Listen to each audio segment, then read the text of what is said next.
Mein Name ist Frank Kensi und ich bin mit einer Variante der Geschlechtsentwicklung geboren worden. Ähm, Ich lese in erster Linie den Text, glaube ich, vor. Was ist eine Hypospadie? Eine Hypospadie ist eine Fehlbildung bei einem Jungen mit einer Häufigkeit von 1 zu 200 bis 1 zu 300 bei männlichen Lebendgeburten. Bei der Hypospadie ist der Penis auf der Unterseite aufgespalten und die Harnröhre liegt mehr am Schaft oder in der Nähe des Hodensacks. Ich bin selbst als Hypospade geboren. Nun zu meinem Thema. Ich glaube, ich komme zu einer entlarvend, fast sarkastischen, aber hochrelevanten Frage. Welche strukturell verankerten Vorteile hat ein Hypospade im Patriarchat als angeblicher Cis-Mann? Die kurze Antwort wäre einfach, so gut wie keine. Damit hätten wir schon alles Wesentliche gesagt. Und der Versuch einer längeren Antwort zeigt, der Hypospade wird zwar in der Männerklasse zugeordnet, aber im angezweifelten Status. Betrachten wir es einmal genau. Was bedeutet strukturelle Vorteile im Patriarchat?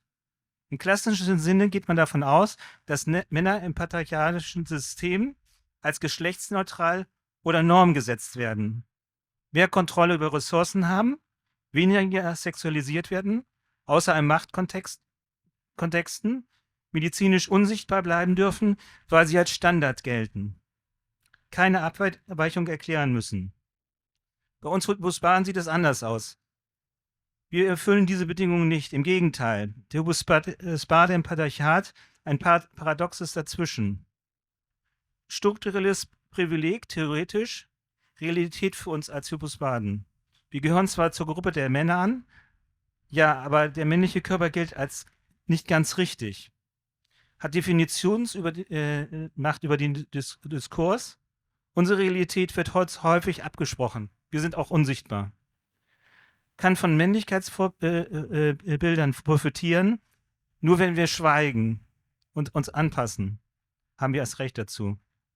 Wird von der Medizin als Norm betrachtet, das heißt der normale Mann im Patriarchat, sondern wir sind der Ausnahmefall. Wird als sexuell funktional angenommen, wir werden als defizitär angesehen. Der Mann im Patriarchat gilt als Vater und Reproduzent. Der Hypospade, dessen Fruchtbarkeit wird auf fraglich oder negativ sozial zugeschrieben. Der Mann im Patriarchat muss sich normalerweise nicht rechtfertigen. Wir müssen uns rechtfertigen im Rahmen der Intimität, der Medizin und der Öffentlichkeit, weil wir eigentlich gar nicht sichtbar sind. Nun zum vermeintlichen Cis-Privileg. Ein Hypospade wird nicht als trans oder inter eingeordnet, jedenfalls nicht automatisch. Was bedeutet, er bekommt keine Schutzmechanismen aus queer- oder interpolitischen Räumen. Gleichzeitig kann er sich nicht als vollständig auf die Privilegien der Cis-Männlichkeit verlassen. Er hängt zwischen den Stühlen und zwar ohne Netz. Und es wird noch brisanter. Das größte Paradox. Der Hypospade darf sich als männlich nennen, muss es sogar, aber sobald sein Körper diesem Bild nicht entspricht, verliert er Ansehen, Glaubwürdigkeit und Zugehörigkeit. Er kann seine eigene Realität nur verkörpern, indem er sich von der gesellschaftlich akzeptierten Männlichkeit abgrenzt. Und das entzieht ihm genau die Privilegien, die ihm die Gesellschaft formal zuschreibt. Fazit.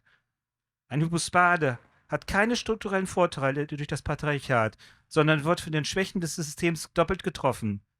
Er darf kein anderer sein, er darf nicht mal anders sein, er darf nur ein beschädigter Gleicher sein.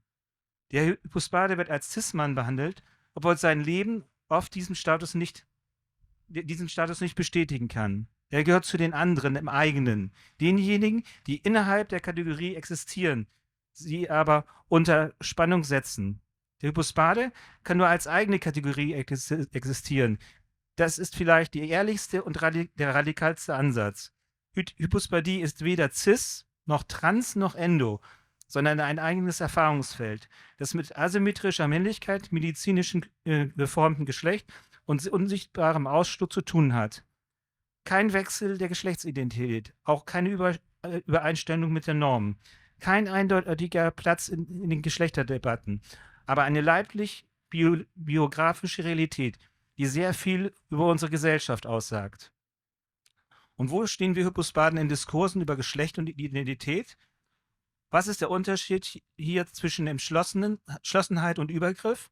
Bei Hypospadie entscheidet nicht nur das Geschlecht, sondern auch, ob du ein richtiger Mann bist. Hypospaden erleben, dass ihre Körper nicht als männlich genug gelesen werden und damit auch ihre Sprache, ihr Auftreten, ihr Protest oft als nicht berechtigt oder durchsetzungsfähig gilt. Wenn ein Hypospade auf Ungerechtigkeiten hinweist, geht das schnell als empfindlich, übertrieben oder psychisch auffällig, nicht als assertiv. Ein richtiger Mann darf sich beschweren. Ein Hypospade hat dankbar zu sein. Oder noch treffender formuliert, was ist der Unterschied zwischen berechtigtem Protest und psychischer Störung? Die Form deines Genitals. Denn wer mit einem unsichtbaren Makel lebt, der durch eine OP vermeintlich korrigiert wurde, verliert das Recht, über diesen Eingriff zu sprechen. Sein Körper gilt als geheilt, seine Kritik als krankhaft.